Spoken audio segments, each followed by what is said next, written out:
నేనేమన్నానంటే అందుకే చెప్పా కదా,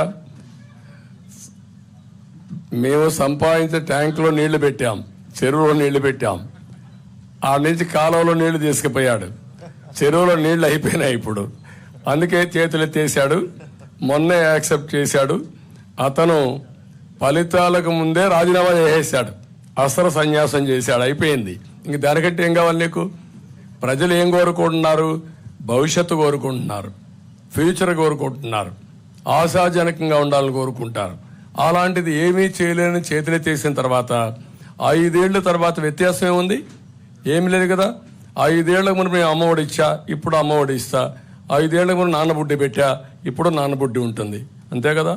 మరి ఎప్పుడు కూడా గుర్తుపెట్టుకోవాల్సింది aspirational India. What Modiji is talking, 2047 Viksit Bharat, India will be number 1, Indians will be number 1.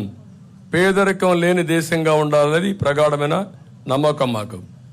అందుకే నా కోరిక ఏంటి, 2047కి ఆయన వికసిత్ భారత్ చేస్తే వికసిత్ ఆంధ్రప్రదేశ్ ఉండాలి, తెలుగు భారత్. అదే సమయంలో తెలుగు వాళ్ళు నెంబర్ 1గా ఉండాలి. ఒక ఆంధ్రప్రదేశ్లో కాదు, ప్రపంచంలోనే తెలుగు వాళ్ళు నెంబర్ 1గా ఉండాలి. నా కోరిక, మోడీ గారి కోరిక, ఇండియన్స్ నెంబర్ 1గా ఉండాలని. ఈ రెండు కూడా ఒకటి ఐడియాలజీ. జగన్మోహన్ రెడ్డి కోరిక నార్త్ కొరియా చేయాలని, అదే ఆయన కోరిక.